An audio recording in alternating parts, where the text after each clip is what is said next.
কেন ইসলাম নিয়ে আমাদের প্রাউড ফিল করা উচিত?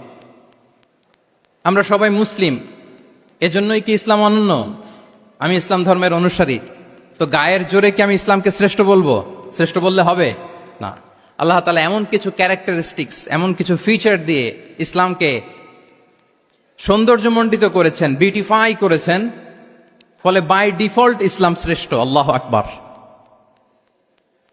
এটা জোর করে, তর্ক করে, চাপার জোরে ইসলামকে শ্রেষ্ঠ প্রমাণ করা লাগবে না। বাই ডিফল্ট ইসলাম শ্রেষ্ঠ। এমন কিছু ফিচার আল্লাহ তাআলা আমাদেরকে দিয়েছেন ইসলামের ভেতরে, যে কারণে ইসলাম বাই ডিফল্ট এটা শ্রেষ্ঠ একটি ধর্ম। কি কি ফিচার দিয়ে আল্লাহ তাআলা ইসলামকে সমৃদ্ধ করেছেন?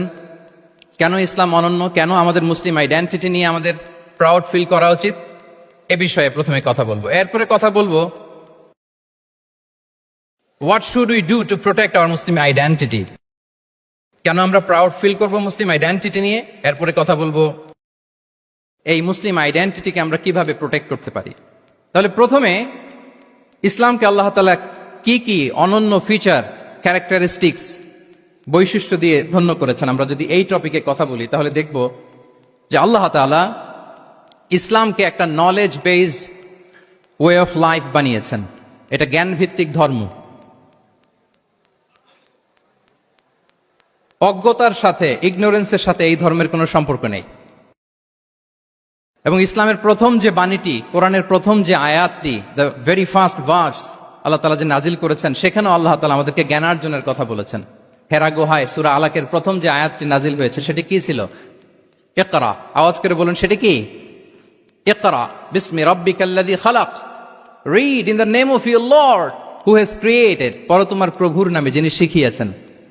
তাহলে ইসলামের প্রথম কথাই হচ্ছে পড়ো, এক্সপ্লোর করো, ইনোভেট করো, ডেভেলপ করো। ইসলামের প্রথম কথাই হচ্ছে পড়া। জ্ঞানের সাথে নিজেকে জুড়ে রাখো, অজ্ঞতার সাথে ইসলামের কোনো সম্পর্ক। এবং জ্ঞানকে আল্লাহ রাসূল সাল্লাল্লাহু আলাইহি ওয়াসাল্লাম বিশ্বময় ছড়িয়ে দিতে বলেছেন। Knowledge has no boundaries. তিনি বলেছেন বাল্লিগু আন্নি ওয়ালাউ আয়া। একটি আয়াত হলেও আমার পক্ষ থেকে গোটা বিশ্বে ছড়িয়ে দাও। এবং জ্ঞানের রাস্তায়, জ্ঞানের পথে যে অগ্রসর হয়, আল্লাহর হাবিব সাল্লাল্লাহু আলাইহি ওয়াসাল্লাম বলেন, যে ব্যক্তি জ্ঞানের পথে অগ্রসর হয় সে মূলত জান্নাতের পথেই অগ্রসর হয়। মান সালাকা তরিকান ইয়ালতামিসু ফীহি ইলমান সাহালাল্লাহু লাহু তরিকান ইলাল জান্নাহ। যে জ্ঞান অর্জনের জন্য সামনে আগায় সে মূলত জান্নাতের দিকে আগায়। আল্লাহু আকবার। তাহলে ইসলাম একটা নলেজ বেসড রিলিজিয়ান। এখানে আমাদের গোজামিল দেওয়ার কোনো সুযোগ নাই। এটা জ্ঞান ভিত্তিক ধর্ম। এজন্য এই ধর্ম পেয়ে, এই ওয়ে অফ লাইফ যে আমরা প্র্যাকটিস করি, আমাদের প্রাউড ফিল করার দরকার আছে না নাই? বলেন, প্রাউড ফিল হয় না?